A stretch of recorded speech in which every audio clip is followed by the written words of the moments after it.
Hey everypone, it's Digi here once again with a Digi's Crib video. I know it's been months since I did part 5 or 6 or whatever it was of this series, but now I'm finally back by popular demand. Now I need to stress this because when I was making these videos, I knew that people would watch them. I knew that I was at a point where there was going to be someone who would watch anything I was going to put on the Digibrony or Digibrony After Dark channel. I knew it would be a very small audience, but it's a project I've always wanted to do. I've actually done videos in the past of filming my room, so it's something that's just always with me for some reason. But I didn't expect that people would get so into it. I mean, I didn't expect the videos to be so long, first of all, and then when they were so long, for people to actually watch all of them and then keep asking me, when are you going to do another Digi's Room video? And I'm like, wow, you guys are really into those, huh? So, and then of course, my girlfriend has been bugging me about making a new one because she loves the series. She rewatches the episodes and everything, and I was like, okay, I definitely need to make another one of these now if someone's that into them. So, you guys asked for it, you got it. Another Digi's Room video. And this is where the collection is going to start to get really interesting. Now, just for cohesion's sake, because we have moved on to wall number 2, finally, the manga collection's right there from the last video, just to my left, but we're on the other wall next to it. And this is where the collection's going to start getting weird. See, up until this point, I've showed you a lot of stuff that I own. That's cool stuff. It's like, oh cool, you own that, that's interesting, but anybody could have that. We're about to get into some of the stuff that's just like, you'd only find this in my room, in this weird, this sort of cabinet space that I'm sitting in front of is basically where I just threw all the shit I had no real place for. It's not DVDs or CDs or anything that's easily categorized. A lot of it's really old stuff that I used to collect when I was a kid, or just obscure random shit that was laying around. We're going to start though with these amps, because they're in here. This amp, I believe, is Victor's guitar amp that he bought a couple years ago. And it's really good. It's a great amp. Then we have this shitty bass amp that came with a... See, this bass and guitar amp came with starter packs, where basically you'd buy a bass. Not this one. This one belongs to my friend Marcus, that he left at my house for eternity. But you'd buy a bass like this, and it would come with like an amp and a DVD like explaining how to play bass or whatever that nobody would ever watch. Some like guidebooks and stuff. Just basically you get like a starter pack for an instrument for about $300, which is a pretty great price. The instruments themselves, you know, were kind of shit. This one is nicer than the ones that you would have gotten in those. But again, this is not mine. It's Marcus's. But they came with amps. So we have a couple of these. They're kind of shit. The bass amp's alright, but the guitar amp is absolute crap. And the reason they're in my room, even though I don't play any instruments, is that my band, who you may or may not know that I have a band that I lead called Trial of the Golden Witch, which I guess I'll put a link in the description or something since I'm talking about it. But most of what we play is improv music, where we'll just get a bunch of dudes in a room who have instruments, and they just make shit up. And I usually sing over it in obnoxious voices and whatever. But when we play that stuff, we play it in here because I have all the recording equipment. So everyone just kind of leaves their shit in here because it's like, oh, we don't usually play instruments unless we randomly feel like it and then we record it. So we might as well leave all the shit in the room with the guy with the recording device. And it seems like anytime I move this stuff out of my room, it always ends up being right before we end up actually using it, and then it all ends up back, so it's not worth the effort. Got a cable to connect to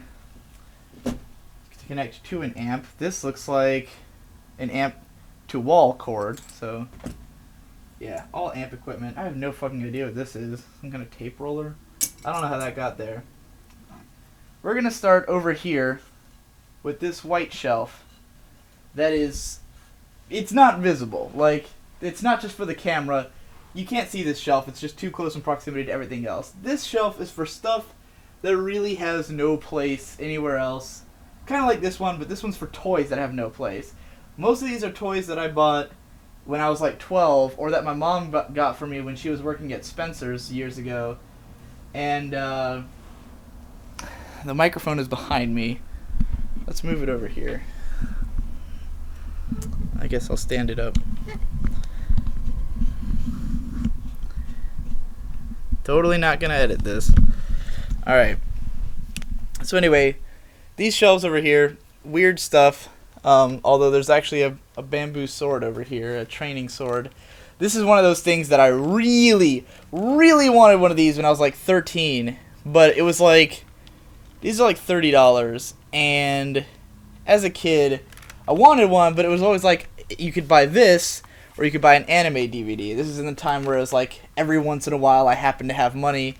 So I never got one. My parents didn't really want me to have any weapons or anything because I have two little brothers and they were kind of young, and they were like, they're going to fight with those. You can't stop them. But, so I got this later in life when it wasn't as cool and I wasn't going to play with it as much, but oh well. This, I don't remember if I showed this in another video, but I don't think I did. This is a garden hose attachment. As you can see, it has an attachment on the end. You're probably wondering, why the hell is this in my room? Well, this is also Purple Steve. Now, the explanation for that one is, I believe early 2010 or early 2011, one of those, I was writing a story. This was like the last major fiction project I worked on, was Cyrano and Purple Steve, which is a story that me and my little brother Shade had come up with. Shade actually I came to Shade and I said, I want to write a fantasy adventure story, basically. Give me a plot. And he looks over and he sees this in his room, and I guess he'd been using it as like a sword because it kind of looks like a sword, and he was like, alright, a guy is out mowing his lawn and he sees a hose attachment, and it gets struck by lightning and it turns purple and it can talk, and he uses it to fight demons. That's the storyline. So I wrote that story, at least the first 10 chapters of it before I gave up. And this is what Purple Steve would be. I've always wanted to actually like paint it purple so it could be Purple Steve, but that's why I'm holding on to it. Moving along. Oh lord. Alright, here's the shitty bass I was talking about, and the shitty guitar. The shitty guitar is in the case. It doesn't even have any strings on it. It's pretty badly damaged, so I guess it's just around really for sentimental value, or if somebody wants it, I can give it away or something. Here's a shitty bass. It's just like basic, baby's first instrument kind of thing.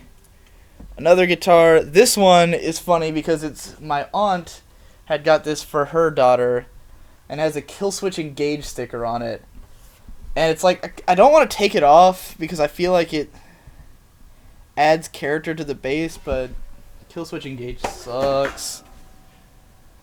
Apologies to any Killswitch Engage fans. Let's see what's over here on this action figure shelf. So we have Murdoch, I think that's his name, from the Gorillas. This guy cannot stand. These Gorillas toys are really badly made. As you can see, his head just fell off as I was saying that. They were just made in such a way that they cannot really stand. They can't really hold their instruments. Their props don't really stay on. Their heads don't stay on.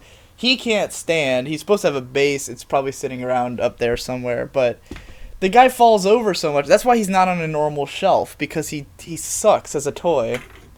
This is just a guitar clip. It's a thing you put on the strings so that it changes the whatever. I don't fucking know. Oh, this is recent. My dad was at like a Hard Rock Cafe, and he got these like little mini guitars. I don't know why. It was like he was on a trip. He wanted to bring home souvenirs. He got that, and I was like, I don't really need it, but whatever. Here we have one of the cooler toys. And the reason these toys are all like knocked down and super dusty and all that shit is because like at some point, I'm gonna say 6 months ago, some cable guy came in here, and I guess the cable to the rest of the house runs right behind this collection. So he just like took this thing out, because I wasn't there, so he just, like, took it out and just, like, left all my toys in fucking shambles on this shelf, and I don't know, I was too lazy to pick them up, I guess. But, this is the most rambling video of all time. Holy shit. Alright, so we have Shaun! It's Shaun from Shaun of the Dead. And that's a pretty cool movie, and this is a pretty cool toy. I mean, he doesn't move or anything, but he's really well made. It's one of those Todd McFarlane toy line, I think. He's got the cricket bat. There's supposed to be some records you can put in this vinyl collection and, you know, like, pretend he's throwing them at the zombies or whatever, but he's not really... I guess he can move his arms, but that's about it. So, yeah, that's cool. Oh, we have a really small and horribly... Oh my god, this thing is caked in dust. How did it get so bad over there? It's kind of gross. Really small Alexander Anderson from Helsing. He's missing half of one of his swords because we moved like 16 times since I was a kid, so... Interesting, here we go. Here is a Red Eyes Black Dragon Yu-Gi-Oh card. And the reason it's in this special case is that this was a limited edition Red Eyes Black Dragon from some starter deck, I think. But basically at some point, like 7 years ago, I was online looking at Yu-Gi-Oh card prices, and this card, for whatever reason, was worth like $72 at the time, which to me is a fuckload of money. So especially then. So like, I took it, I put it in a special case. I was like, oh yeah, I'm gonna sell this shit on eBay or something, but I never did. So I have no idea what it's worth now. Probably less. There's Murdoch's fucking base. Doesn't even have any strings on it. Those toys, the Gorilla's toys, are really like lazily made. Some random ass tech deck Viking. I don't know why. Come here, you son of a. Ah. Now we have Russell, also from Gorillas. This one is especially bad because he's supposed to have a wrench, but the hole for the wrench to stick into his hand is really shallow. And he's also supposed to carry a drum, but the drum doesn't really fit into his hand and arm space. Like, it just kind of dangles there. It looks really bad. These are the worst toys. Like, it's cool to own them because it's like, here's the drum, in fact. Like, it's not really... There's no, like... It doesn't, like, click in place or something. It's dumb. This is for 2D. He has a microphone. Ugh. We have a bigger Alexander Anderson from Helsing. This one should have some knives and stuff. These were the Alexander Anderson ones I got in, like, 2003 when they were super on sale at Suncoast. This is way back when Suncoast had all the anime in the world and all the anime toys. And I got him. He can't move his legs, which are completely straight, but he can move his big-ass arms. So, yeah, it's a dumb toy, but whatever. Then we have this motherfucker. Oh my god, half his glasses broke off. When the fuck did that happen? We have Kevin from Sin City, the creepy-ass motherfucker cannibal who was played by Elijah Wood. Ordinarily, he'd have these glasses, but it looks like they got broken in half, probably when that motherfucker was fucking with my toys. But he also has really hard time standing up. The only way to make him stand up is to turn his torso completely sideways, and then he's capable of standing because his balance is correct. But it looks stupid, so dumb toy. This whole shelf is like a litany of regret, basically. Here we have what would be, if it hadn't broken, again, thanks to that asshole, a Joker bobblehead. The head never actually bobbled, though, because the spring's not long enough for this big-ass head of his. But the neck broke off of the body, so now it's just a headless Joker or something. I love The Dark Knight. That's one of my favorite movies of all time. I love the Joker in that movie. I mean, everyone does, but I'm just saying I do, too.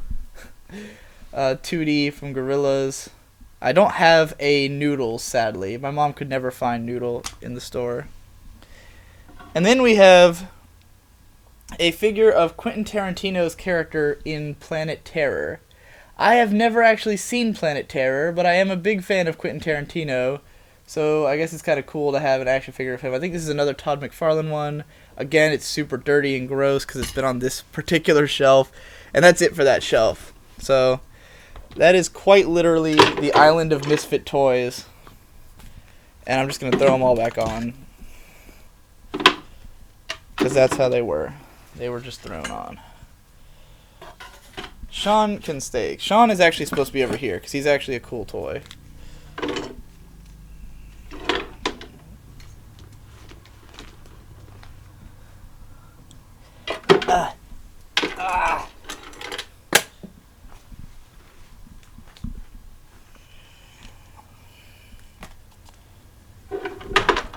Alright, so moving along, now that we're done with the ridiculous shelf, we're going to head over to this thing. So, what is this thing, you might be asking? Because most of the shelves in my collection look like they were made to hold the things that they're holding, because those are all newer shelves. But, this one's supposed to be a TV stand. Originally, it would have had, like, 2 glass panes on the front, and they would have, like, opened up. You would have put, like, VCRs and shit in there, and then had a TV on top of it. I have no idea how old this is, probably easily more than a decade, probably like 15 years old. Again, my family moved constantly, so a lot of shit just like either broke or got damaged. I'm sure the glass cases on this just had to be pulled off at some point while we were moving, and that's why they're not there. This thing's a fucking mess, especially on the top. There was a time when it was kind of organized, but it's just like whatever. So, first of all, we have some recent additions, the new BronyCon guidebook, a My Little Pony Jumbo coloring book. The reason this is up here instead of in my drawer is because of that 50K video special, which is also why the crayon bucket is up here, because I was decorating stuff for the 50K video. This, interestingly enough, little Applejack that that came with one of those packs of cards. You fold it up, like it starts off as a card shape and you fold it into a stand. What's interesting about this is that it was in the 50K video and it was sitting on the bathtub like faucet, and I forgot about it, and I took a shower, and then I noticed it while I was in the shower, and I saved it. It was completely soaked all the way through, but it just retained shape. Like, it did not get damaged. It did not run the colors. It looks totally normal. These things are resilient as shit. So that's a crayon bucket. Another My Little Pony coloring book, because you can't have enough of those. This one had a bunch of stickers. It had a sticker sheet. The only ones left on there. This is fucking hilarious. The only ones left are the Spike stickers, because no one fucking cares. But all the other ones are around my room. I think I showed them in one of the other videos. This is something I've had since I was a tiny baby. It's a cup that has my name imprinted on it. I have no idea where it's from, what its story is. I've had it since I was like 1, so it's always just been with my collection kind of thing.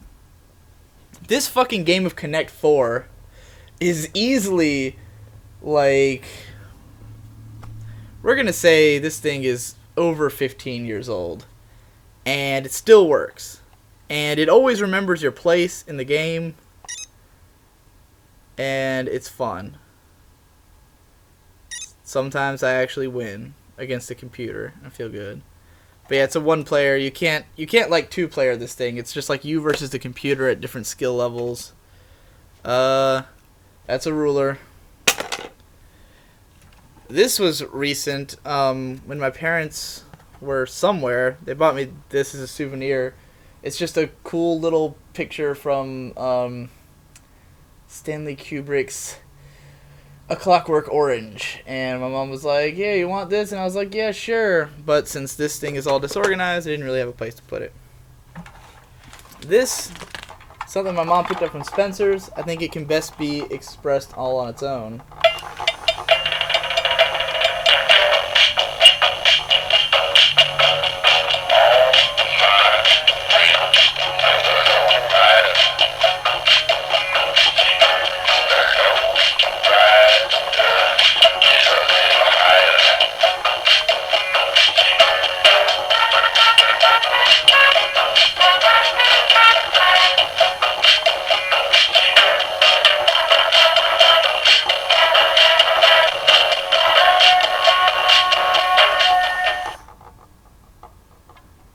the lowrider.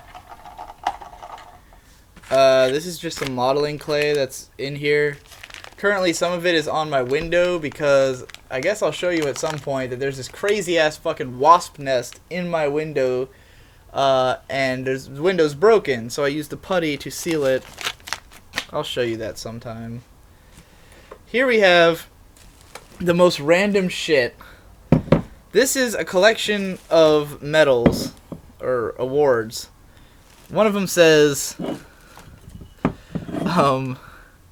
Chartway Make-A-Wish Federal Credit Union's Annual Charity Golf Tournament, September 20th, 2001, second place team, third flight. This one says Volkswagen Marketplace, Checkered Flag Volkswagen Grand Opening, November 2001. This one is the Volkswagen Promise. At Volkswagen, we are different, original, honest. We build cars that offer a unique combination of German engineering, safety, driving, enjoyment, and value. We are friendly and approachable. There is a segment of the North American public that admires our character. We are different and proud of it. That was weird. I've never actually read that. That's fucking weird. In any case, these were in my dad's office, and I was like, what the hell are these? And he's like, well, they've been here since before I worked here, and I just never cleaned them out because I'm lazy. And I was like, can I have them so I can put them in ironic places in my room? And my dad was like, sure. For a while, I had an irony shelf somewhere in here. It was just like it was like a table full of shit like this. But, as you can tell, my room is in a transitional phase of restructuring that it has been in for over a year, so some stuff is just around. This is basically everything I got from BronyCon. I haven't been able to go out and buy stuff to hang these yet, so they're just sitting here waiting for me to go get stuff to hang them. I'd show them off, but you've already seen them in the BronyCon videos, and I know you have, because if you're watching these videos, there's no way you didn't watch the BronyCon videos. This was the case that mini guitar came in, I guess. Such a weird thing. Here's a little guide called Cooking with Beer that I bought at a grocery store in the checkout lane because I was like, I don't know how to cook. I can learn some recipes by reading this, and they'll have beer. And this is when I was like just really getting into beer. But the thing is, to make these recipes, you have to go out and buy all the shit. And I don't know what shit is good shit, or where to find the good shit, or how to cook the good shit. I don't know. I have not done any of them. Here's the letter that I got. No, this is from my grandma. I think this is a birthday letter from my grandma. My birthday was over a month ago. I think it had $10 in it, and I actually did mean to thank her, and I don't think I did. So I should probably thank my grandma for sending me $10. Alright, here we have a CD, a burned CD, and it's got a story behind it. This is called Songs from the End of the World, Holy Side, and it deserves some explanation. So, I was writing a story called, basically it was called Dark Dreams at the End of the World, otherwise known as Tales from the End of the World. It had different working titles, and in 2010, I wrote 50,000 words of it, and that was for National Novel Writing Month. Every November is National Novel Writing Month. Your goal is to write a novel in the span of 1 month. It's 50,000 words as a novel, and so that's not easy to do. But the idea is that you write it as fast as possible. You don't worry about editing. You do all the editing after the month is over. You just basically write as fast as you can to say you did a novel. So, we have, from the Office of Letters and Light, is proud to certify Conrad Collins, author of Tales from the End of the World, Book 1, Scarlet City, as the winner of National Novel Writing Month. Anyone who finishes is a winner. Yeah, let's read it. Novelist, you've completed an epic journey unlike any other. During the 30 days of November, you encountered innumerable triumphs and as many obstacles, and most of your fellow writers turned back before victory was in hand. But not you. You persevered through the treacherous ice falls of writer's block to reach the warm valley of worldly inspiration. You silenced the voices of doubt, harnessed the winds of encouragement, and fought your way forward in the name of your novel. And now you've made it to 50,000 words, the winner's circle, and the pinnacle of creative accomplishment. We salute you and proudly add your name to the list of writers who have ventured into the unexplored depths of their imaginations and emerged 1 month and 50,000 words later, bearing the much-deserved title of novelist. This is the only year I've ever won NaNoWriMo. I did it by, in the first week or so of the thing, I wrote like 20,000 words, right? And at the same time, because I was excited about the story I was writing, I was also compiling, like, mixtapes, basically, about the story.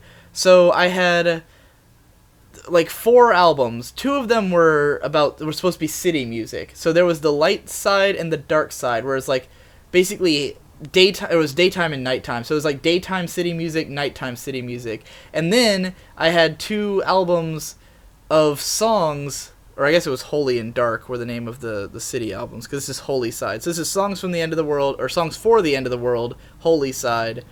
And then there's the character albums, where each character had their own song.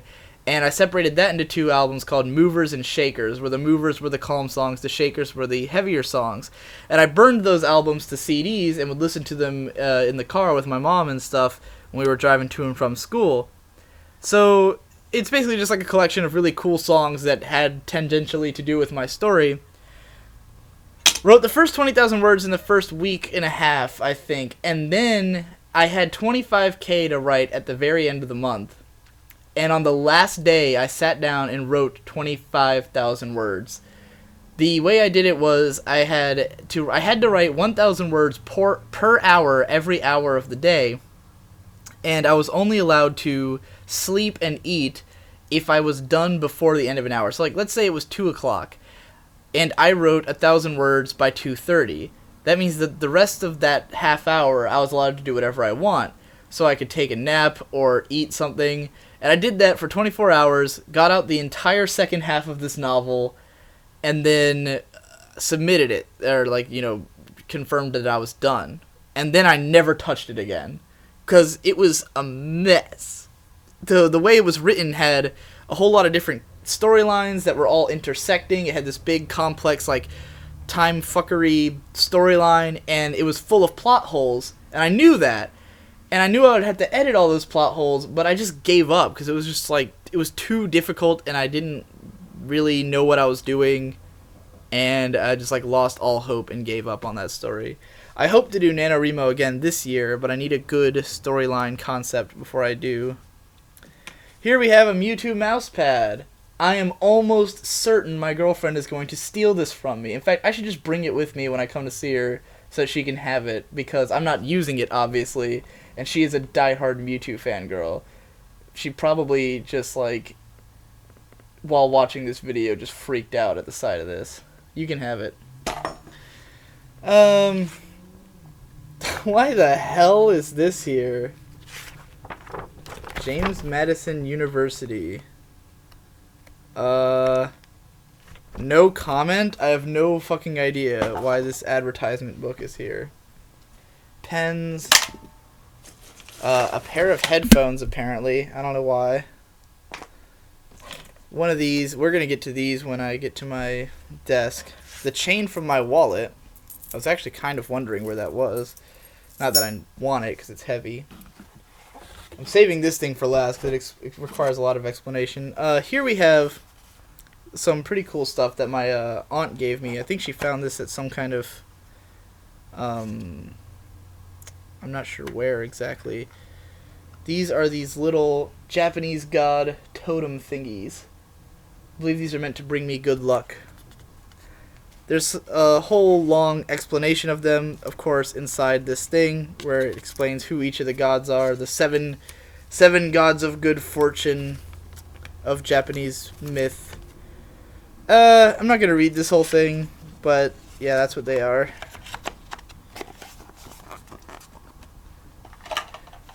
And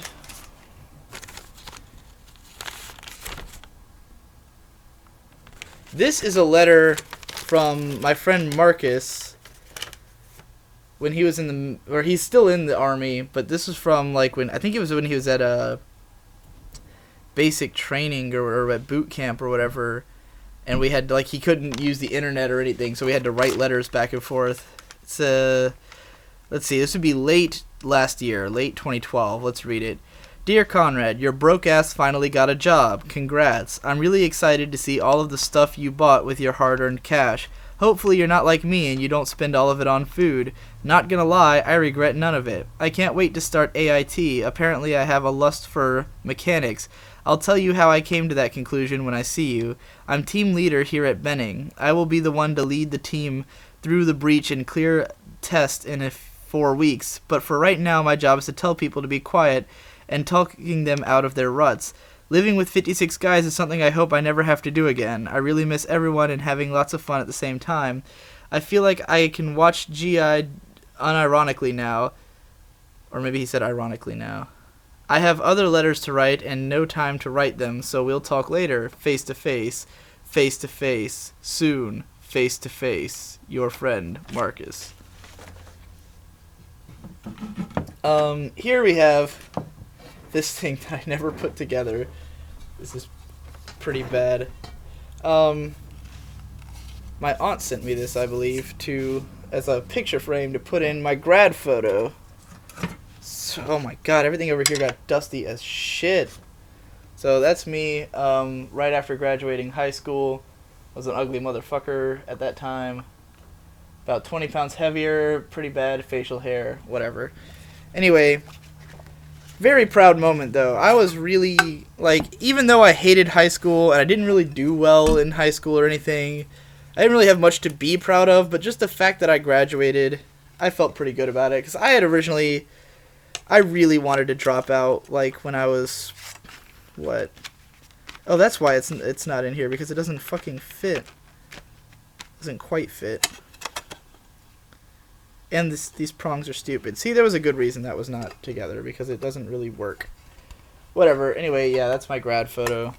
I was proud I graduated. I didn't want to graduate, but I did, and then I felt good about it. This appears to be... I was checking out a culinary institute nearby at one point before I got my job. I did not go, because it just... I don't know. Here's some random background from MLP. Don't remember where that's from. Now we're getting into some more interesting stuff that requires more explanation. This is, in fact, all of this comes from my college class on fundamentals of art and design.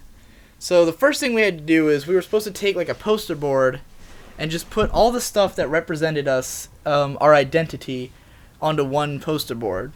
I decided to use a pizza box because I thought it would be cool, and this is my thing. It's supposed to be sort of semi-multimedia or whatever, just like random shit on a fucking pizza box. So I'm probably going to have to explain everything on here. First of all, we have these big-ass pictures. Now, on my blog, every year, my anime blog, every year I have a picture that, like, best represents my year. Like, some picture that I would use a lot and just resonated with me a lot. I've got some posts about this on my blog, so I'm not going to go too in-depth about it.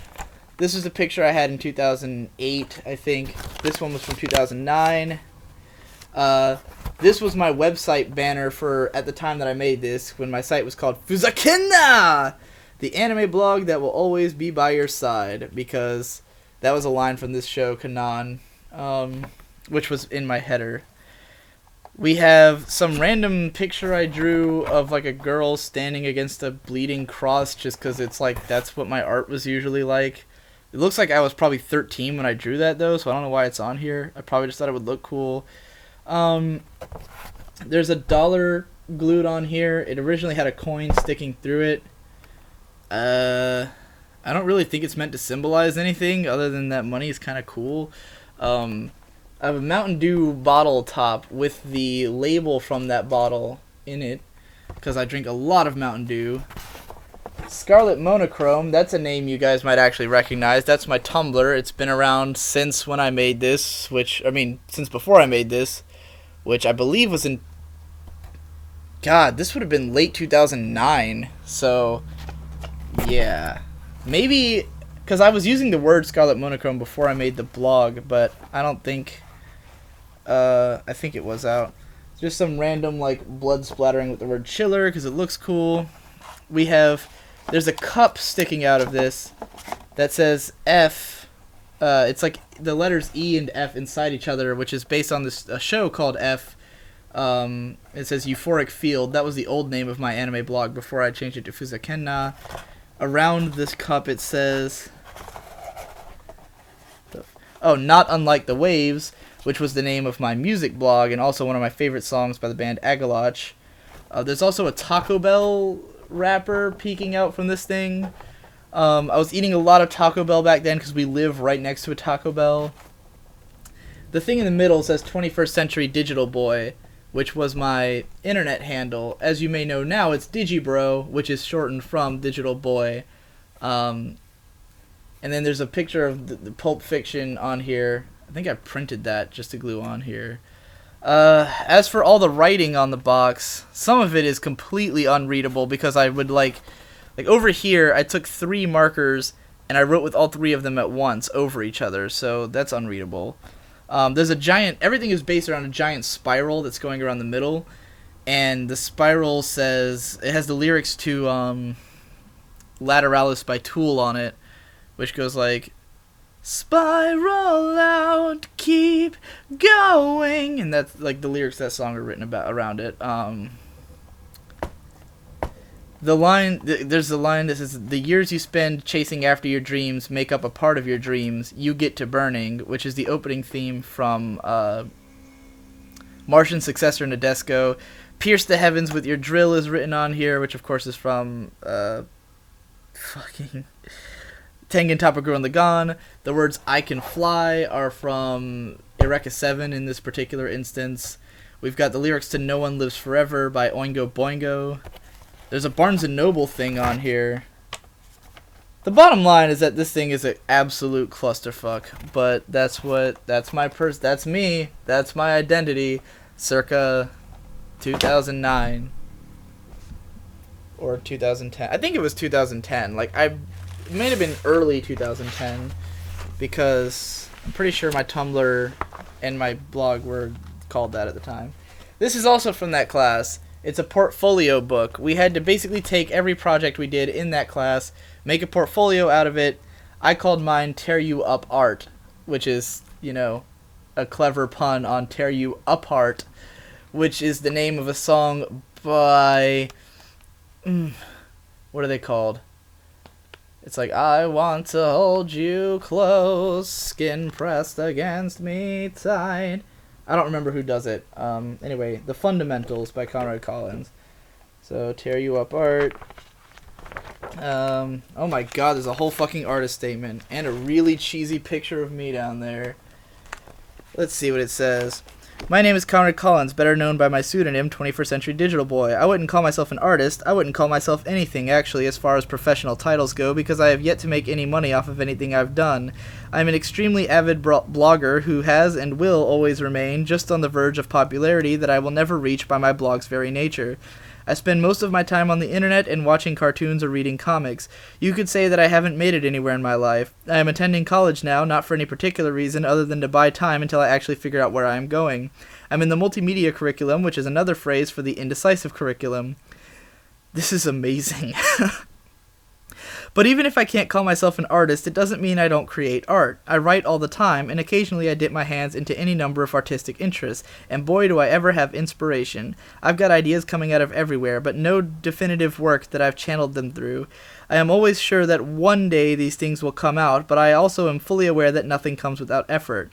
So what are my inspirations? I am infatuated with humanity, more specifically the human mind. I want to see what lies at the core of human thought. I want to see the seedy underbelly of all cognizance and know what it means for people to be what they are. I want to understand madness and naturality, the spheres of the mind that control all of our actions whether we like it or not, the facts inherent in our nature that many of us will fight with all of our might to deny the existence of. I want to see those pure, enduring elements that humanity knows as the dark side in spite of its defining their nature. I have a theory that the world is very simply black and white. White is the base core of our being, the primal desire for life that drive every single bit of human thought. Black is the product of white. It's when the pure instincts hit the prism of existence and refract into a rainbow of emotions and thoughts, and the amalgamation of all these creations is known as black. My aim is to look at the white and black, and then separate from the pack the color red. Red is the color of blood. It is the emotions of violence and rage and anger. Red is the most powerful emotion there is, the most impactful, brutal, and one of the most pure of the colors. I want to look at red's place in the spectrum of black and white and define it. This is what I call my style of art. This is why I call my style of art scarlet monochromia, the black and white of red. In this book, I was given a great variety of assignments, and I will admit that I did not incorporate my style into all of them. In many cases, it is the presentation that most defines my style in the work. You will see some interpretations that may be harder to understand, such as the prolific use of the word fuzakenna, a Japanese word brimming with red emotions, and the name of my website, so I hope that you will look for things like that in the works that you see here. And then there's like just a regular profile down there. That was pretty interesting. Explains why my blog's called Scarlet Monochrome, if you didn't know, which I don't think I've really explained other than here before. Table of contents. So we've just got like elements of design, and it's like texture, line, color, whatever. We took pictures of stuff. Different kinds of lines. One day this chalk... Oh god, I've got song quotes on these as well. Yeah, okay, so elements of design, it says an element in an alcove, which is a reference to A God in an Alcove by Bauhaus. This one says, one day this chalk outline will circle this city, which is a reference to this apparatus must be unearthed by the Mars Volta. First property of color mixing, hue. Black then white are all I see in my infancy, red and yellow then came to be. That's a reference to Lateralis by Tool. Value charts. You and I, we can light up the night. That's a reference to Light Up the Night by Protomen. Value key. Step forward, step into the light. Same song. Well, not same song, but same band. Texture part 1. Dark dreams at the end of the world. This is where we start getting into the stuff that's more me artistically. Just some weird texture pictures. One of them says, like, Kill and Justice, which is a reference to the Dot Hack manga. One of them just says End of the World, and then there's beads, which are arranged in the Fibonacci sequence, but I think some of them have fallen off. Which, again, is in reference to Lateralis by Tool, which is a song that's built around the Fibonacci sequence. Everything with me is referential to something. Some more interesting texture art. I like that one on top, actually, quite a bit. Can't really read it, but it says, the insanity and ecstasy of madness awaits. Sounds fun. That's a line from Soul Eater. And then this one with the hand says, metronome arthritis by At the Drive-In. What if forensics find the answer? What if they stole my fingerprints? Where did I leave my book of matches? We'll find you. All lines from that song, Metronome Arthritis. That says the insanity and ecstasy of madness on it. Yeah, I'm supposed to be holding it like this. This is really difficult to do with a stationary camera. Oh man, more cool texture stuff. I like this one with the like Gears of War cog basically, and a bunch of blood splattery things. I might be a little obsessed with blood. This one's called A Scream to Express the Hate of a Race, which is a song by Mirror Throne. The words the lyrics seem to be from that song. So, yeah, cool stuff. Shape and pattern. This is absolutely me being lazy. See, the thing about these is that while some of them are a little cool, like throughout the book, all of this is lazy art. Like, all of it is thrown together, last minute, D grade. I got a D in this class. Spiral out, keep going. This one says intensity. I just drew... I believe it's supposed to look like Claire Stanfield from Bacano when he becomes Vino by covering himself in blood. I like my coffee black just like my metal is a quote from Mindless Self-Indulgence song Shut Me Up. Some color stuff. My eyes are blind, but I can see from Snowblind by Black Sabbath. Bezel defect. One of these shapes is not like the others. Oh. This one is just a fucking clusterfuck. I don't know. It's for scale, I guess, and it's just like a bunch of glued together magazine photos.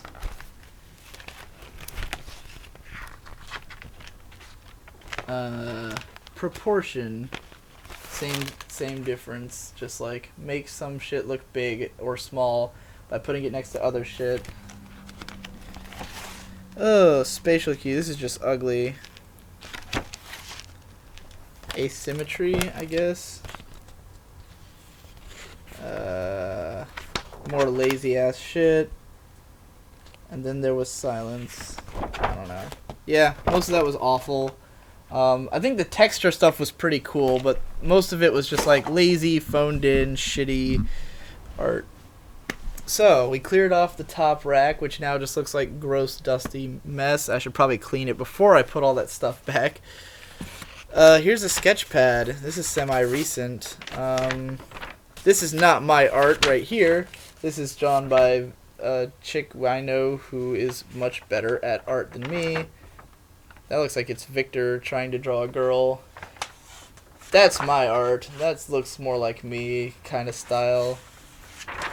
Oh, what is this? Some kind of schedule I was trying to write. This Brandon Burke, who also known as MC Brandoff, I think. You may have seen some of my videos and stuff. This is my art. The Predatory Wasp of the Palisades, which is named after a Sufjan Stevens song. Everything with me is named after a song. Here we go. Here's my Snowdrop art. She's saying, I can't see why I love Cinnamon Toast Crunch, but I can taste why. Then you have Digibrony. Oh, like one of the only artworks of Digibrony I've done, saying, what the fuck is my life?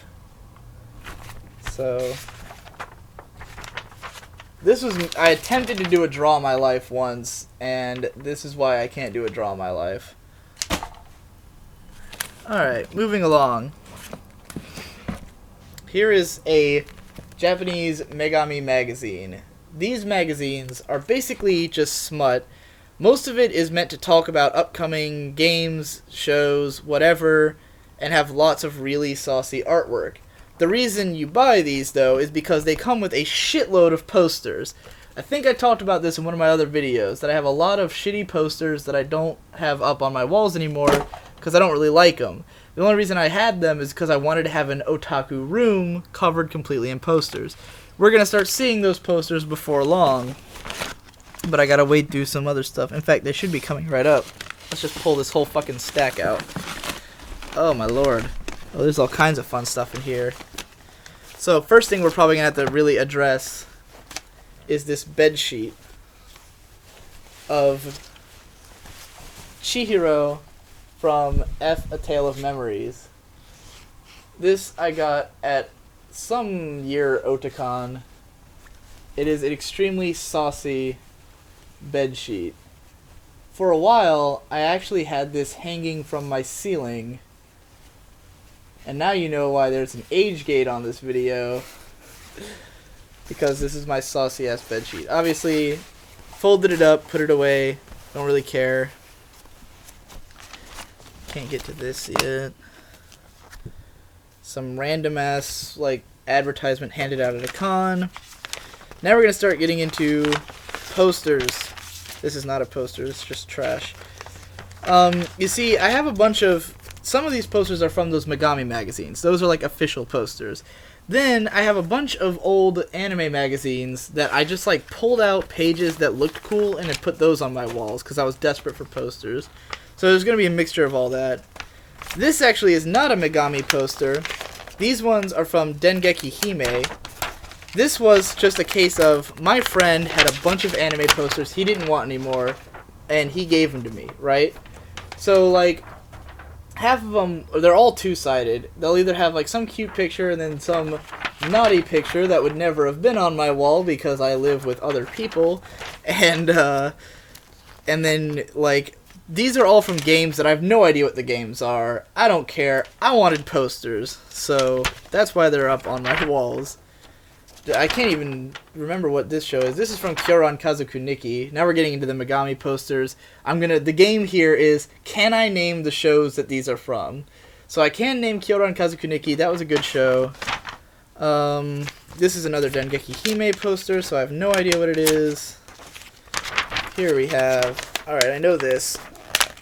Fuck, they're all stuck together with the fucking poster goop. This is Saki. That was an excellent show. This is Toradora. That's also a great show. So, that's an okay one. But again, the posters are like... They're all either perverse or terrible. So, like... I think this is Idolmaster Xenoglossia. Never actually seen it. This is a pretty cute poster from Higurashi. So that's actually pretty okay. I actually have the art book that has this picture in it in one of the other videos. Not Fate. No, this is Fate's daughter. What's her name? It's from Nanoha. On the other side we have F, A Tale of Memories. Very large poster. Again from my friend of from my Hime. Ah, come unstuck, you bastard. Oh, saucy. Yeah, so that got that one going on. I am making a huge mess off camera, by the way, with these posters. I'm just like haphazardly throwing them in a pile. What is this? Is it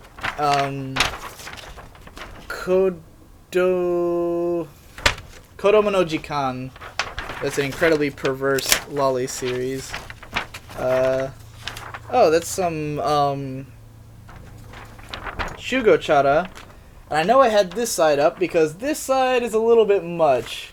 It's from Kurenai, which is one of my favorite shows, but the poster itself is just like, really? That girl's like 7. That's just like messed up. I do not want perverse pictures of 7-year-olds on my wall, even if they're anime characters. This is actually a cool poster. This is not from a magazine. This came with a DVD for Les Portraits des Petites Cosettes, which is a phenomenal show directed by Akiyuki Shinbo, who's my favorite anime director. That should probably just stay out because it's actually cool. This is another one that came with a DVD for Haruhi Suzumiya. Actually came with one of the CDs.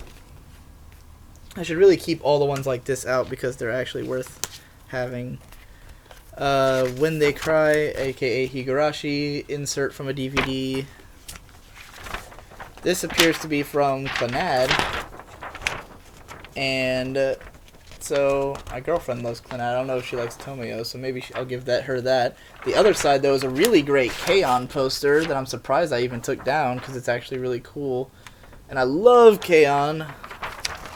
Maybe I'll actually hang some of these back up. Who knows? Oh, and here's another... Well, this is from... Oh, wow. This is like tape. Okay, I'm tearing it. So, this is from King of Bandits Jing DVD insert poster. Apparently it has legit tape on it, so it's not really safe to open back up.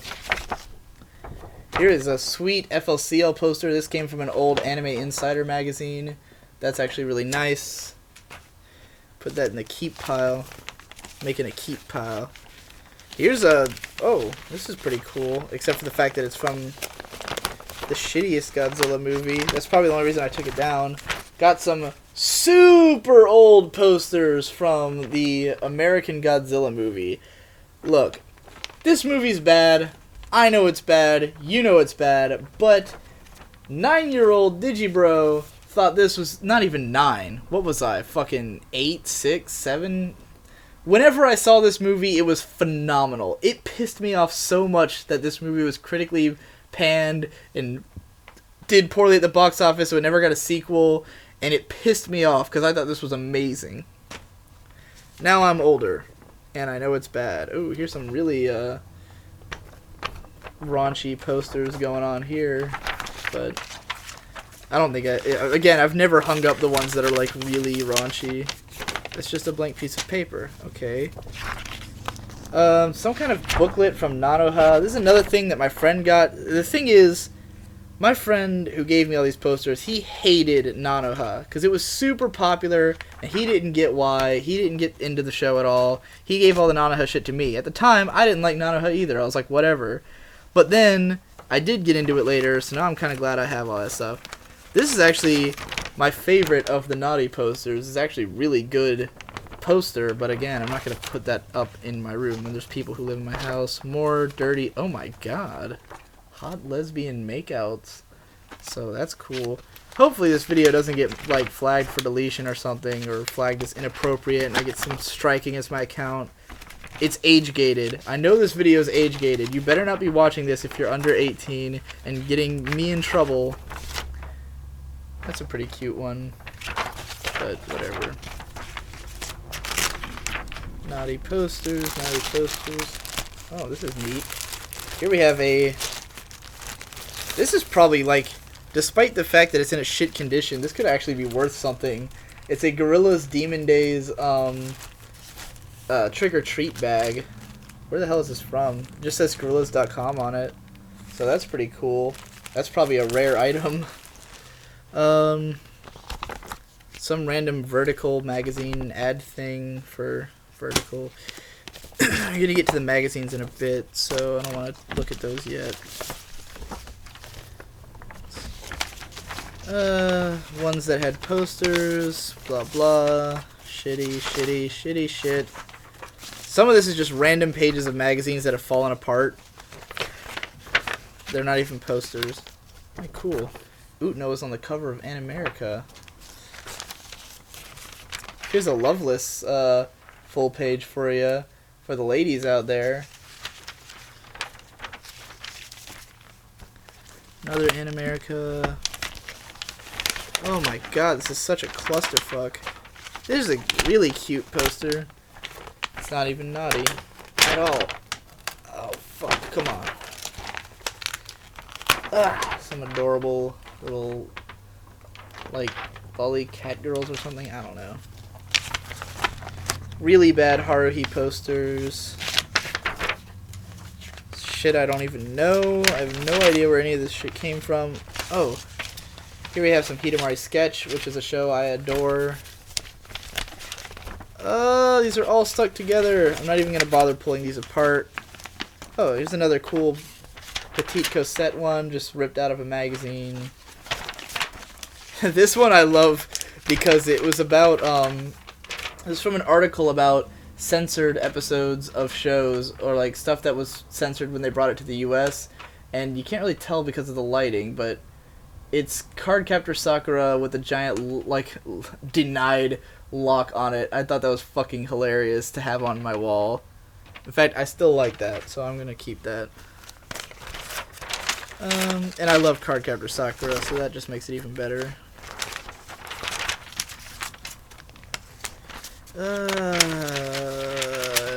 Excruciating number of... Oh, man. Old-ass G-Fan magazine. Cover's missing, but this is a Godzilla fanzine that is just all about Godzilla. I'm sure you have never read this. In fact, this is probably the first time I've ever even really looked through it.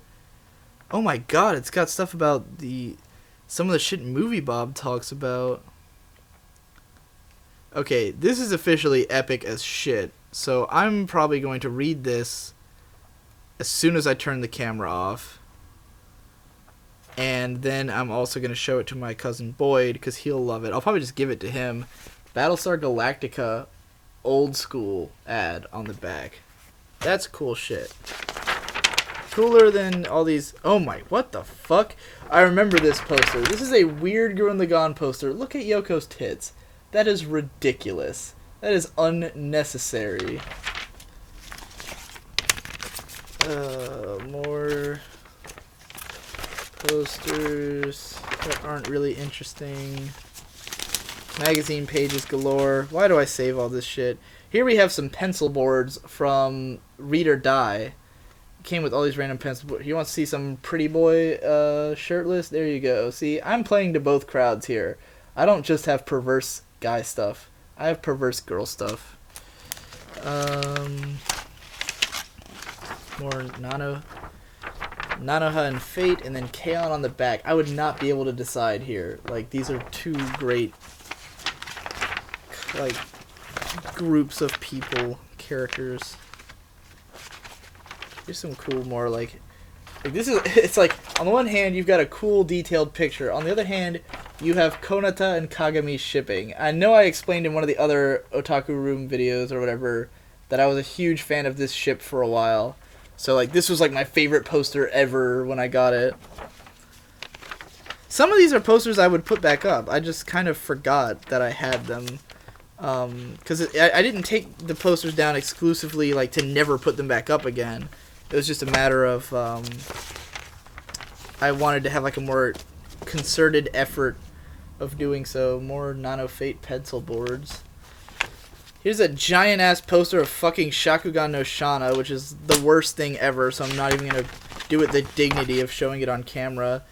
Now we're getting into more of the DVD insert stuff. We have a reverse cover for Mushishi, a poster that came with Haibani Renmei. Not a really cool poster, but it's Haibani Renmei. It's a great show. If you haven't seen that show, you probably need to... Oh, is that... This... I think it's from Whisper of the Heart. It could easily be mistaken for Kiki's Delivery Service, but that's just because it's Ghibli. Oh, a whole bunch more of these posters that come with shows, or reverse covers. Some from Dokoida, which is a tokusatsu parody anime. Kamichu, which is a super adorable show that everyone needs to see. I've got a bunch of those. More Kamichu. Gunslinger Girl, that's pretty cool. All these are worth saving. Gunslinger Girl, I guess all the reverse covers for that. I love that these are flat now because they didn't used to be. More Haibane Renmei. Ooh, this is more like what it should look like. That's the true form of its art. I think I showed art books of that guy's work in one of these videos. Some more Read or Die shit. Some fucking... This needs to go back up. Even though it's tiny. Oh my god, I ripped it. Ugh, why did I use this fucking putty shit? Ugh. End of Evangelion. Fucking absolute classic. Oh, more Mushishi posters, more Read of Die posters. They're all stuck together. I'm just throwing them up here. Some more Oh, these magazines always fall apart, like, at the touch. More Read or Die. And I finally finished all the damn posters. So, now we get to talk about magazines. I think I described in one of the Q&A videos that I have a long history with magazines. I grew up with them, I loved them, I admired them, I wanted to write them. And I did, when I was 11, write a magazine. That's how I spent my summer as a kid. So, some of my earliest magazines were these Anime Insiders. Originally it was called Anime Invasion, and I think I have some Anime Invasion in here. But once the invasion was over, they started going by Anime Insider. So, I've got a bunch of these that, some of them are ones that I bought as a kid, and then later, I got a lot of these from free comic book days, because there's a store called Comic Trilogy that's near my house. It's a super awesome comic book store, and they have like a huge backlog of Anime Insider, Animerica, and all kinds of other magazines. And so they'll just give them away on free comic book day. So I've got like a bunch of them because I was like, I'll just grab them, and again, I was going to tear out pages that had advertisements, like full page ads, and put them on my walls. So I snatched up all the old Anime Insiders, and because nostalgia, and it's just fun to have them. So all these, but they're fucking so cheaply made that they just fall apart literally by touching them. That's why there's a bunch of covers just like laying around, not attached to any particular magazine, and then the ones where there's no cover, and you're like, I don't even know what magazine this is. But of course, you know it's Anime Insider. Like, this is such a bad article. 101 facts you must know to be an otaku. And it's like, I remember reading that shit and being like, literally, like, this makes you an entry-level fan, knowing this shit. But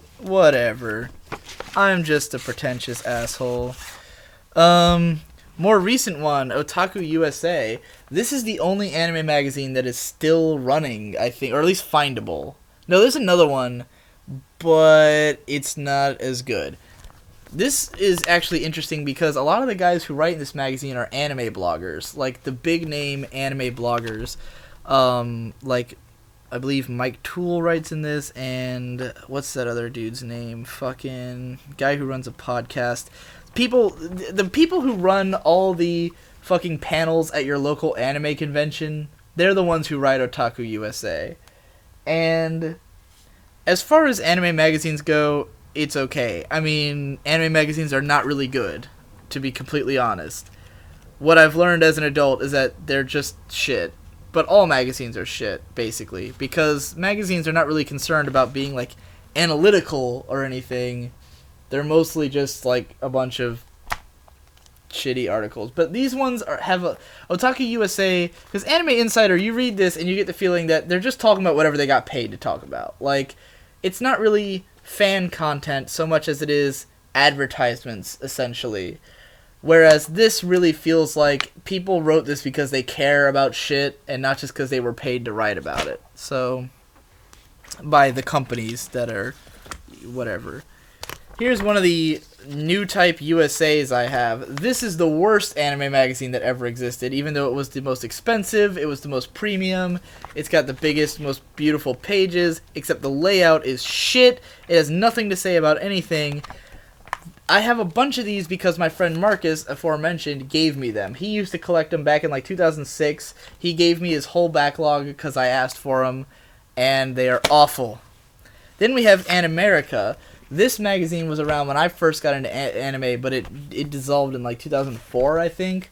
So I only have like 3 issues of this from way the hell back. This is the one I remember best because it's got S. Cryed and it's got an interview with the director that I transcribed onto the internet because I thought it was interesting. What else do we have here?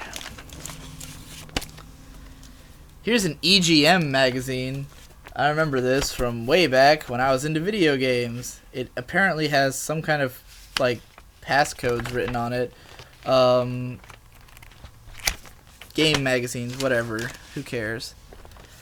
Oh, what is this? Another Animerica with Big O. More of these. These ones are not ones that I had back in 2003. These are ones that I got from Free Comic Book Days. More Anime Insiders that are all destroyed. Robotech or Macross even. The history of Macross on one of those. Here we go. Here's some cool shit. Pokemon, a comic, but it's not the Pokemon comic. It's the TV animation comic. They literally took screen caps from the show, put the text from the show on those screen caps, and then released that in book form. Why? I have no idea. Maybe your parents couldn't afford a VCR to get a VHS with these episodes on it. I think they only did like 1 or 2 of these. I have the first one. It's literally the first 6 episodes, probably with parts cut out, because that's a lot to fit in one volume. And it's just the screen caps with the text on it. So that's pretty abysmal, but it's Pokemon merch. And as you will learn if I ever actually go through my my attic, I have a fuckload of Pokemon merch. More Anime Insiders. This one looks like it's all got wet at some point. And okay, so I guess we're done with those. This episode is going to run really long, I'm realizing. But the kind of people who are begging me to do more of these probably don't mind. Here is, I guess... Oh my god, this is a typeface ruler. Did I steal this? This you will not possibly understand unless you have taken a typography class or graphic design class. But this is a typeface ruler. That's probably worth having around. Meanwhile, this, if you can't tell by the giant, likely expensive, like, car decal stickers on it, is my Pokemon card collection. And I think I'm holding it upside down. Pokemon cards. Alright. So, they are currently in order of, I'm guessing, alphabetical? But you'll notice that there's little stickers. The stickers are in the order that the Pokemon would appear in numerical order in the series. Like, you know, Bulbasaur, Ivysaur, Venusaur, Charmander, Charmeleon, Charizard, and so on and so forth. I know I at one point had this organized where it was in the card numbers, like, for each series. So, like, if this is number 2 out of 102 in the series, that's the organized. In fact, that might be how it's organized right now. Yeah, that is how it's organized. That's why it's all hollows right here. So now they're organized by card number. So we have, like, base set 1, which is the original Pokemon cards, go into, let's see, base set 2, or no, like series 2, this is the jungle, or whatever it was called, card set. You eventually get into, these are a bunch of these fucking weird, these were like non-playing cards. They were just like, they were trading cards, but they weren't playing cards. I never had an affection for them because you couldn't actually play with them. But I have a fuckload of them anyway. This is base set 2. Now we have the Team Rocket series, which is where you had the dark Pokemon like Dark Arbok, Dark Dragonite, shit like that. We have the Gym Leader series, which is where it was like you'd have Misty's Seadra and Lieutenant Surge's Magneton. Basically, all this shit would just make the rules even more complicated. And this was like the hardest series to actually play, because you couldn't evolve a Venonat into a Venomoth. It had, like, you couldn't evolve Sabrina's Venonat into a regular Venomoth. It had to be Sabrina's Venomoth. I cannot pronounce that. There was another trainer series, so I've got all the ones from that shit. Then we move into, what the fuck is this? Okay, this is where it was Neo Pokemon. So all that was just from like the first fucking 150 Pokemon. They made that many cards out of it. Then you got into Neo Pokemon, which was when they made Gold and Silver. Set 2 of that. Some Japanese cards are in here. Set 3 of Neo Pokemon.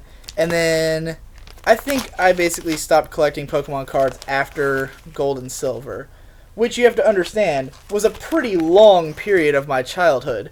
Those Pokemon games don't come out like one after another. You know, like, I would say we stopped collecting probably in 2001, or probably went from 1997 to 2001, and Ruby and Sapphire didn't come out till 2003. So this was a significant amount of my childhood of Pokemon cards, with a lot of different series. They kept coming out with, you know, like each year there'd be a new set of Pokemon cards, even though there was not a new set of Pokemon, because they were constantly making new rules, new adjustments to the series. I'm not going to go through this entire book. That could be its own video. None of my doubles are in here. There's a whole box for just doubles. So this is all single cards from each different series. The doubles box is bigger than I can show with my hands, so that's my collection. Moving along. This is some kind of, it's another Megami magazine. This one has K-On! On the cover. That's probably why I bought it, because I fucking love K-On! Here we have Beckett's Pokemon Collector. This is another huge deal magazine of my youth. Beckett Pokemon Collector was just these really tiny magazines that talk about Pokemon. Every single one would have a list of every fucking card in it. Not always by picture, but like this is probably a new series came out. So like almost the entire magazine is just showing you Pokemon cards. It would have information about cards, it would have strategies, it would have price guides. That's the most important thing about these. They had epic size fucking price guides to how much your cards are worth. So that if you were trading, like, you know, we would go to Pokemon League, which is where you fight other people, like you play against other people and trade cards.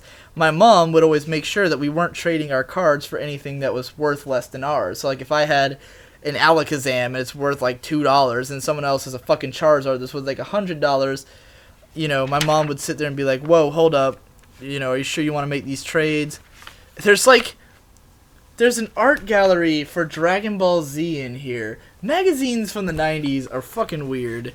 Especially these low-end ones. There's like a whole Win a Gundam Wing model kit here in the back. So, yeah. I have no idea. Here's some Digimon ads. I have a fuckload of these. I'm pretty sure they suck and have no real merit. Oh, here's some cool shit. Here's some of my, like weird rare card collection. So, like, here's a collection of Japanese cards where it's got, like, some unknowns, a Japanese Espeon, Eevee, and Umbreon, Pichu, Charizard, and Entei. It's just, like, a collection of 9 random-ass rare cards. I've got a few of these, like, collection books that I got for my birthday at some point. This one is all Pikachus. Pikachu World Collection. Apparently there's a pencil board in here. Pikachu World Collection. So you've got the birthday Pikachu where you're supposed to write in the person's name, and it's like, it's their Pikachu. Fleagendis Pikachu. Some other ones, like one's Chinese, one's in Spanish. It's just like a variety of worldly Pikachus. So that's pretty interesting. We have Neo Collection. This is just like the base set of how the fuck do you base set of monsters from Neo, but from Japanese. I have no idea where my mom got these. Like, this appears to be the exact same thing, just a double of it. Here we have a bunch of Neo Pokemon. It's mostly legendaries in Japanese. I think that's the end of those. So those are interesting. I have no idea what they are, though. This appears to be some really short manga that I have no way of explaining in Japanese. No idea what that is. Here's a Right Stuff anime catalog. Right Stuff is one of the biggest online stores for anime shit. And if you buy shit from them, they will send you quarterly catalogs for like a year. Just literally listing like everything that you could find on the site, but in text form. I used to just read these. Like, it's all just a script, like, you know, oh, Castle in the Sky, and then there's like a little synopsis of the movie, and I'd just sit here in class because I was fucking bored, and I'd read these, and I'd actually, this one doesn't have any check marks. I would go through with a pen and like circle all the stuff I was interested in. Sometimes it was a buying guide, sometimes as a watching guide of stuff that just seemed cool from Right Stuff magazine. I wonder if any of these has that. This one, okay, yeah, here we go. I've taken a silver Sharpie to the pages and written in like notes and shit. Some of them is just like me writing Raffle on a bad show. That's fucking hilarious. Otakon 2008 guidebook. This thing is thick as fuck. Why is it so thick? Let's see who was at Otakon 2008. Except I already know. It had Jam Project that year. Yeah, whatever. Another Right Stuff catalog. Here we have the weirdest fucking magazine I have. This is Cube. Cube magazine. It's a GameCube-centric magazine. I'm pretty sure it's from Europe. And it's Cube Collector's Edition with Metroid Prime on the cover. Now, I was a huge Nintendo fanboy growing up, as you will soon learn from my Nintendo Power collection. I saw this in a store one time. I think it was like my birthday even. It was $10, which to me was like really expensive for a magazine. And it's all GameCube-centric, so I was like, this is fucking perfect. And all I remember about this magazine is that there's a whole article in here about characters that were going to be in, like, Soul Calibur, and it was totally incorrect. It's all like, oh yeah, Toon Link and Ganondorf are gonna be in the next Soul Calibur game and shit, and, like, all this misinformation. So, like, I've always been confused about, like, is this magazine just, like, fake? Is it tabloid? Like, what's going on? It's just got random misinformation in it. I should just read it now as an adult and find out, like, what was it about. I'll keep it aside. Oh, another Beckett Pokemon collector, or Pokemon and anime collector. That was when Pokemon was, like, starting to be on the... It was starting to go out, and so they started fusing Yu-Gi-Oh! Into it. Eventually they would make Beckett Yu-Gi-Oh! Collector, but as Yu-Gi-Oh! Was starting to become popular and Pokemon was starting to fade, they became Beckett Pokemon and Anime Collector. More Beckett. Nintendo Powers. Here's a random Duel Master comic for Free Comic Book Day.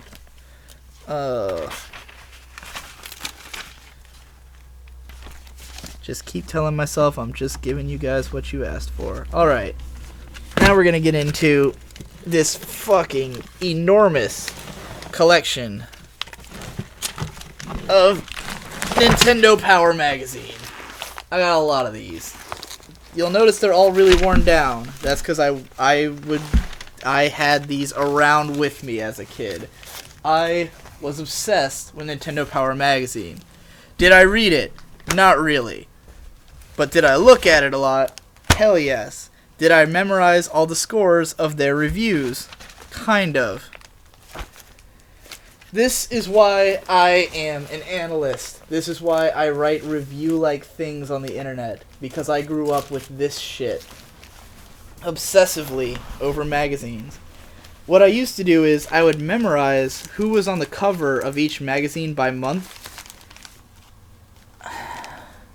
This is why I grew up socially awkward.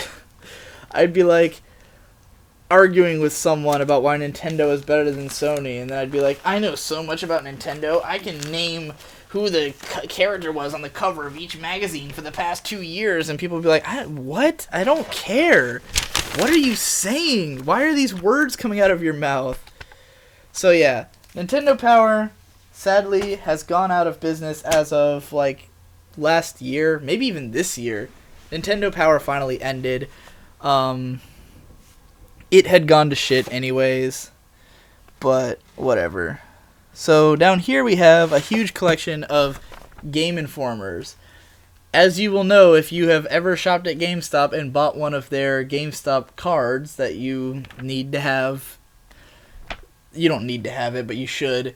They immediately will give you a 10-month subscription to Game Informer. So I have like 2 or 3 years worth of Game Informers in here. And of course I would read those as well because I love reviews. And I'd look at all the scores of their reviews and shit. So Game Informer is a terrible magazine because it's basically just like paid for by the people who they're talking about, so whatever. Here we have a Princess Twilight coronation thing that I haven't put together yet. Basically, you're supposed to create a scene with a bunch of like cutout dudes from Hot Topic. Haven't put it together yet, though. We're moving into some CD cases. So this is a Kingdom Hearts 2 is in here. It can just stay there. These discs are all of the original anime that I downloaded back in like 2007. Back when anime was small enough that you could fit like 13 episodes onto one disc. This is the second half of Gurren Lagann and the show Black Heaven. That's actually more than 13 episodes. That's like a significant number. DVD rips of Ichigo Marshmallow. This is just super, super old rips of shit. Escaflowne 1 through 18. Moyashimon and Sketchbook full colors. Anime was a lot smaller. Nowadays, anime takes up half a fucking gig per episode. And these are like 4 gig discs. So, yeah. 5 centimeters per second. Tsukuyomi Moon Phase. More Gurren Lagann and Nia Under 7. If you want an idea of what I was watching back in 2009, there's also a bunch of burned CDs that are left over from my cousin Boyd. He had a massive collection of burned CDs in his car. And so I got a lot of my music library from that. It's like every Galnerius album burned right here. So, yeah, that's what that stuff is. Huge stacks of what looks like blank CDs. More huge stacks of burned DVDs. Again, it's all anime from like 2007 and 2008. Basically, whenever I needed to clear off my computer, I would just burn a bunch of stuff to DVDs. This was before external hard drives were cheap. It was before you could have like a ton of storage on a flash drive. Ichigo Marshmallow again.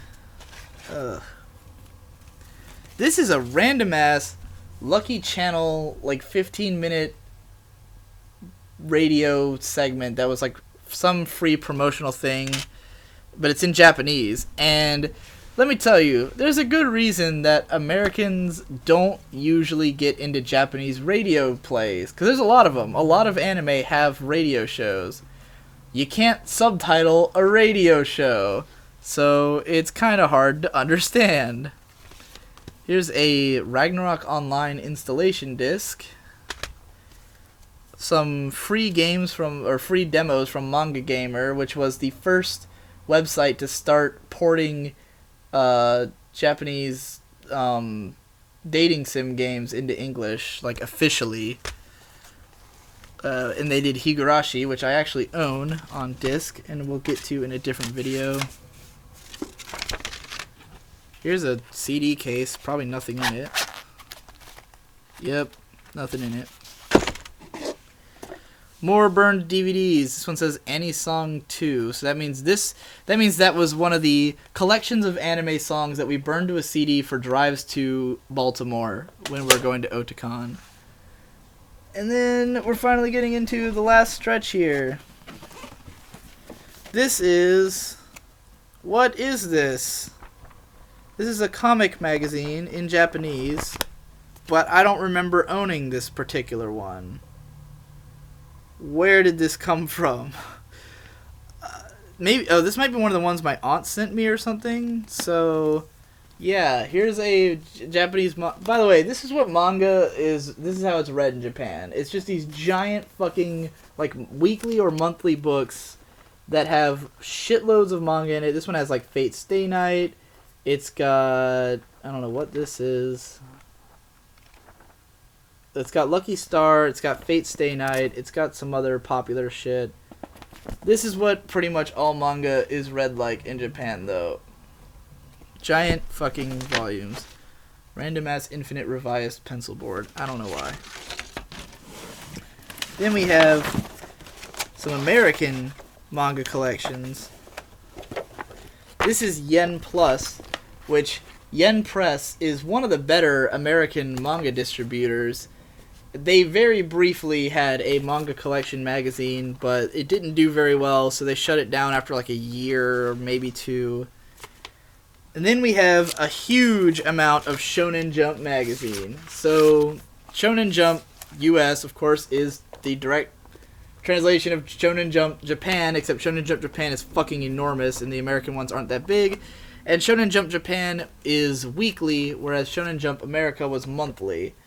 Usually had 2 chapters of each popular thing. So like this one's got, this is like late era Shonen Jump. So this has Hunter x Hunter, One Piece, Naruto, Hikaru no Go, Shaman King, Yu-Gi-Oh, Dragon Ball Z, Yu Yu Hakusho. Then you've got like all my old ones. I've got from the 3rd issue they ever did, which was in 2003, up through 2005, and then 2005 they started getting thinner. I'd haul them all out, but they're fucking enormous, and I've got a shitload of them. So there's just like stacks on stacks of Shonen Jump magazines in here, and some random Tidewater Community College book thing. But most of them have Yu-Gi on the cover. Yu-Gi-Oh was always the most popular thing in the magazine. I know you're probably thinking, really? It was more popular than Naruto and One Piece and Bleach? Yes, way more popular. Yu-Gi-Oh was always on the fucking cover of Shonen Jump.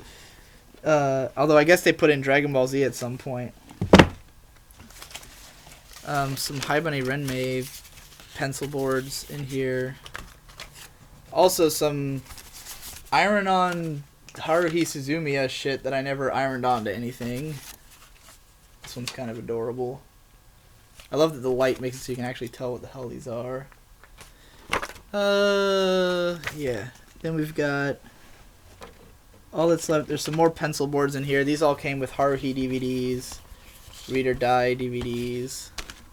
And then the last 2 things in here are 2 volumes of the Boondocks comics. You've got A Right to Be Hostile, which covers like the first probably like 4 years or some shit, and then Public Enemy #2. I don't think the comic ran much longer than this one. So this is most of the Boondocks comic. I think I got the first one in like 2005. Oh my god, there's so much dust. I'm choking on it.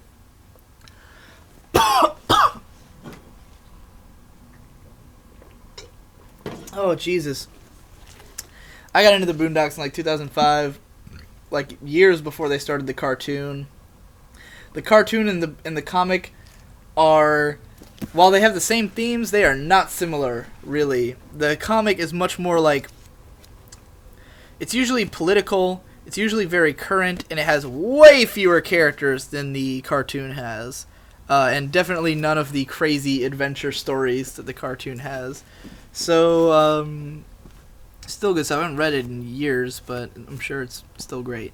So, here's a giant collection of sticky notes that are shaped like the letter C. And that's how we're going to end this one.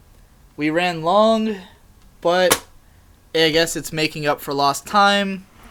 You guys wanted this shit, so I don't think it really matters. Oh, aren't you glad we're back? Now I get to enjoy spending probably just as much time putting all this shit back, because I made a huge mess. Thank you.